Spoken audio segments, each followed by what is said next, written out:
This is the second reading, chapter 3, the ministry of healing, Ellen G. White. Often his incessant labor and the conflict with the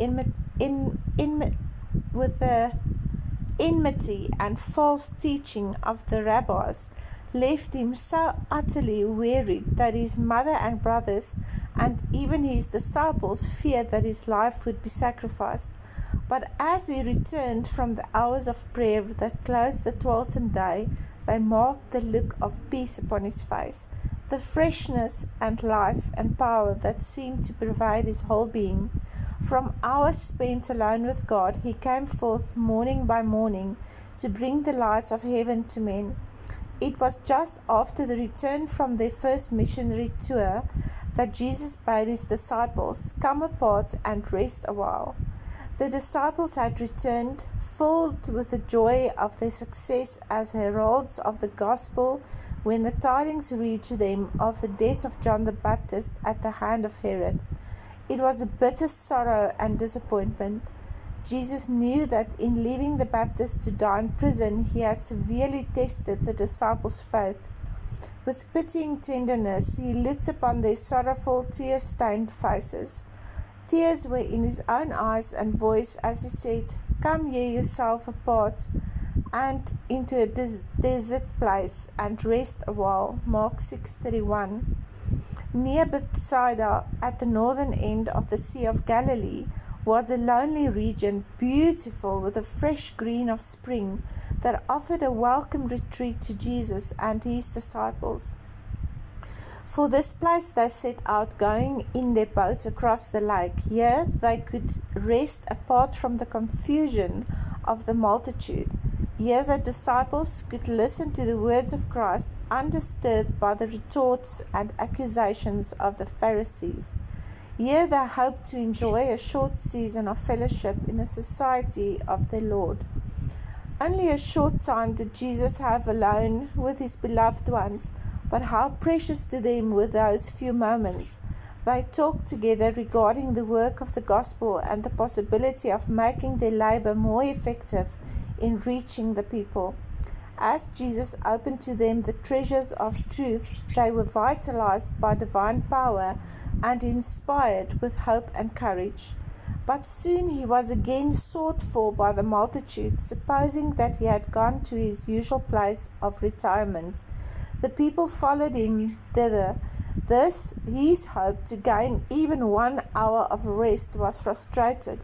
But in the depth of his pure, compassionate heart, the good shepherd of the sheep had only love and pity for these restless, thirsting souls.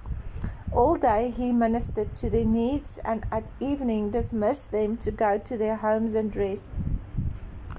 In a life wholly devoted to the good of others, the Saviour found it necessary to turn aside from ceaseless activity and contact with human needs to seek retirement and unbroken communion with his Father. As the throng had followed him depart, he goes into the mountains, and there, alone with God, pours out his soul in prayer for the suffering, sinful, needy ones. I know exactly how he felt, because in this fight with COVID, since COVID started and everything has just been exposed, I've felt that pain where you try and explain the truth to people and they just can't see it because the mind control is too strong, the propaganda is too strong, and your heart wants to stop beating from pain because you cannot get through to the people that you love. It's a horrific situation to be in. And the only relief, the only place that you will find relief is on your knees with God. And when I read my Bible and I do my Bible study, that's where I get my power and my tenacity and my strength from. When Jesus said to his disciples that the harvest was great and the laborers were few, he did not urge upon them the necessity of ceaseless toil, but bade them, "Pray ye therefore the Lord of the harvest, that he will send forth laborers into his harvest." Matthew 9:38. To his toil-worn workers today, as really as to his first disciples, he speaks these words of compassion: "Come ye yourselves apart and rest a while."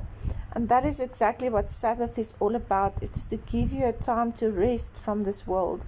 And you will see when you start keeping Sabbath, it just gives a different kind of rest. You cannot explain it to anyone.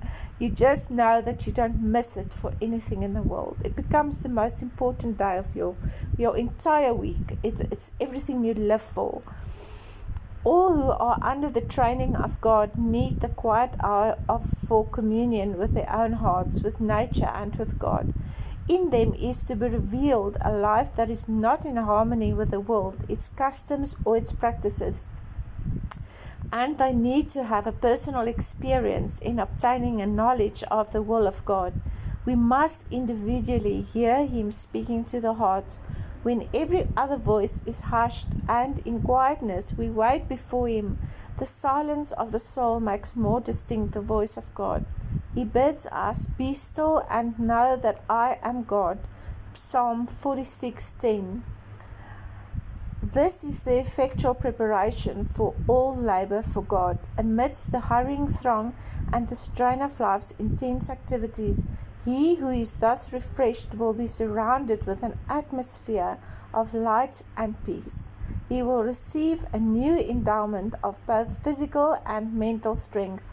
His life will breathe out a fragrance and will reveal a divine power that will reach men's hearts.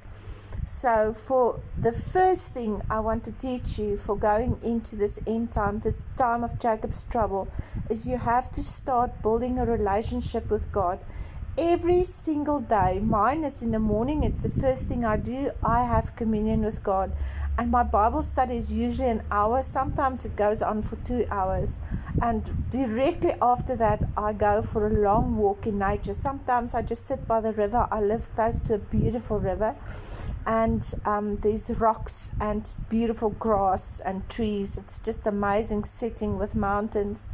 And I go and I revert to my Bible study that I had in the morning, and I contemplate what God is trying to tell me, and it gives me so much strength. And that is the first preparation, the most important preparation you will ever do for going into the end times. And I hope that I can inspire all of you to do the same. Thank you.